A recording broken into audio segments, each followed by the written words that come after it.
मैं छत पर खड़ा था, तभी अचानक पीछे से आवाज आई, बारिश में अकेले भीग रहे हो। मुड़कर देखा तो वही थी।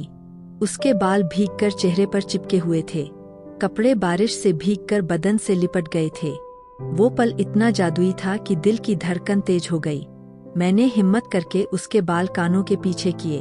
वो कांप उठी, धीरे से मेरी कलाई पकड़ ली, जैसे कहना चाह रही हो, अब और दूर मत रहो। हम दोनों इतने करीब आ गए कि बारिश की बूंदें भी हमारे बीच गिरने से पहले ही पिघल रही थीं। पहली बार जब मैं कॉलेज के गेट से अंदर गया तो दिल अजीब सा धड़क रहा था। नई जगह, नए लोग, नया माहौल, सब कुछ अलग था। लेकिन सबसे बड़ा बदलाव ये था कि अब मुझे हॉस्टल में रहना था, घर से दूर, अपने दोस्तों और परिवार से अलग। जिंदगी का नया सफर शुरू होने वाला था।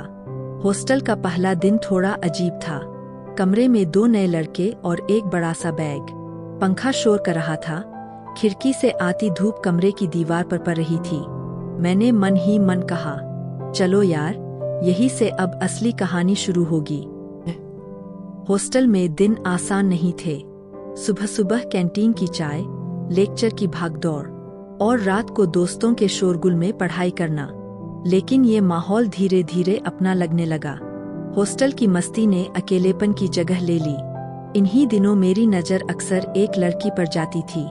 वो हमारी क्लास में ही थी। उसकी मुस्कान अलग ही खिंचाव रखती थी। हर रोज कॉलेज के कॉरिडोर में उसकी झलक देखना मेरे दिन की सबसे प्यारी बात बन गई थी। एक दिन लाइब्रेरी में मेरी किताबें नीचे गिर गईं। मैं झुका ही था कि उसी पल किसी ने झुककर किताबें उठा लीं। सिर उठाया तो वही लड़की थी। उसने मुस्कुराकर कहा, इतनी सारी किताबें अकेले कैसे संभालोगे? मैं हक्का बक्का रह गया। मुझे समझ आ गया था, ये सिर्फ दोस्ती नहीं है, कुछ और है। अब हमारी मुलाकातें हर रोज की आदत बन गई थीं। क्लास खत्म होते ही वो मेरे पास आ जाती। कभी कैंटीन में चाय, तो कभी कॉलेज के गेट तक साथ चलना। मैं चाहता था कि दिन खत्म ही न हो। उसकी मुस्कान अब मेरे लिए सबसे बड़ा तोहफा थी। जब वो किसी वजह से कॉलेज नहीं आती थी, तो पूरा दिन सूना लगता। क्लास में खाली कुर्सी देखकर दिल बेचैन हो जाता। एक दिन वो कॉलेज नहीं आई। सुबह से शाम तक इंतजार करता रहा। हर पल यही ख्याल आता, कहीं ठीक तो है, क्यों नहीं आई? उसकी कमी ने मुझे एहसास कराया कि मैं उसके बिना अधूरा हूँ। शाम को जब वो अगले दिन मिली, तो मैंने मुस्कुराकर पूछा, कल क्यों नहीं आई थी? उसने हंसते हुए कहा, अरे बस हल्का सा बुखार था। तू इतना परेशान हुआ क्या? मैंने चुपचाप उसकी आंखों में देखा और बस इतना कहा, हाँ, बहुत। अब हमारे बीच की बातें और गहरी हो गईं। रात को मैसेज, सुबह कॉल और दिन में मुलाकात। कभी हॉस्टल के बाहर लंबी बातें, तो कभी उसके घर के पास वाले पार्क में चुपचाप बैठना। धीरे धीरे मुझे एहसास हो गया, ये दोस्ती अब सिर्फ दोस्ती नहीं है, ये मोहब्बत है।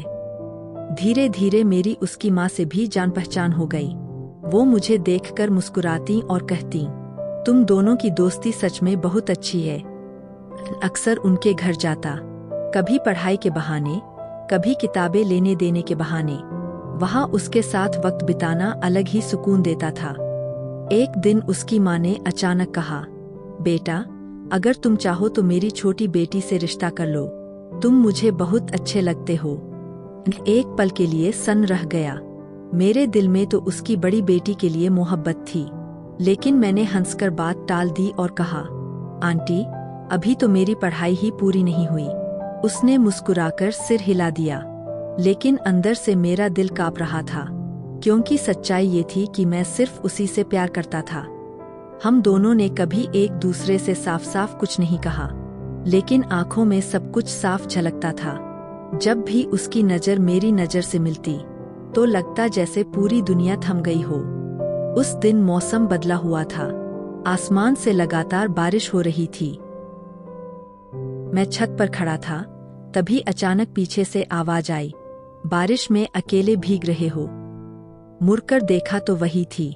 उसके बाल भीगकर चेहरे पर चिपके हुए थे, कपड़े बारिश से भीगकर बदन से लिपट गए थे। वो पल इतना जादुई था कि दिल की धड़कन तेज हो गई। मैंने हिम्मत करके उसके बाल कानों के पीछे किए। वो कांप उठी, धीरे से मेरी कलाई पकड़ ली, जैसे कहना चाह रही हो, अब और दूर मत रहो। हम दोनों इतने करीब आ गए कि बारिश की बूंदें भी हमारे बीच गिरने से पहले ही पिघल रही थीं। उसकी सांसें मेरी सांसों से टकरा रही थीं। आंखें बंद करके मैंने उसके होठों को हल्के से छू लिया। वो पीछे नहीं हटी, बल्कि उसने अपनी बाहों में मुझे कस लिया। उस पल लगा जैसे दुनिया में सिर्फ हम दोनों ही बचे हों। उस रात वो पहली बार मेरे हॉस्टल आई। कमरा अंधेरा था, खिड़की से आती चांदनी हमें रोशन कर रही थी।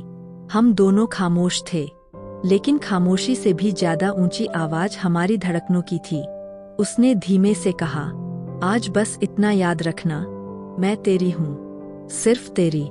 मैंने उसे अपनी बाहों में भर लिया।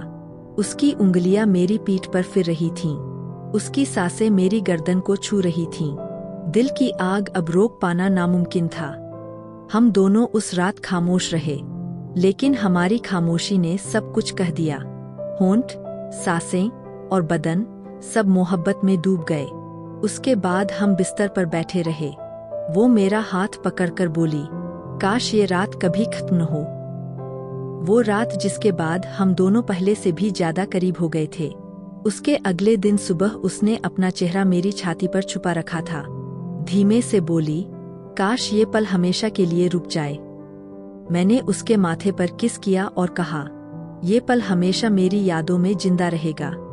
कुछ हफ्तों बाद हालात बदल गए। उसके घरवालों ने उसकी शादी कहीं और तय कर दी। जब उसने मुझे ये खबर दी तो मेरे पैरों तले जमीन खिसक गई। मैंने कहा, तू मना क्यों नहीं करती? वो रोते हुए बोली, माँ की खुशी के आगे मैं कुछ नहीं बोल सकती, तू समझ न। उसकी आंखों में बेबसी थी और मेरे दिल में तूफान। उसने मुझे अपने घर के पीछे वाले बगीचे में बुलाया। बारिश फिर से हो रही थी, जैसे आसमान भी रो रहा हो। वो कांपते हाथों से मेरी हथेली पकड़कर बोली, याद रखना, ये दिल हमेशा तेरा ही रहेगा। मैंने उसे कसकर गले लगा लिया। हम दोनों की सांसें एक दूसरे में घुल गईं। उसके होंठ आखिरी बार मेरे होठों से मिले। एक ऐसा चुंबन जिसमें प्यार भी था, दर्द भी और विदाई भी। उस दिन के बाद वो मेरी जिंदगी से चली गई, लेकिन उसकी खुशबू, उसकी हंसी, उसकी आंखें सब मेरे दिल में बस गईं। आज भी जब बारिश होती है तो मुझे उसकी बाहों की गर्मी और वो आखिरी आलिंगन याद आ जाता है। मैंने उसे खो दिया, पर एक सुकून है कि मैंने उसे सच्चा प्यार किया था।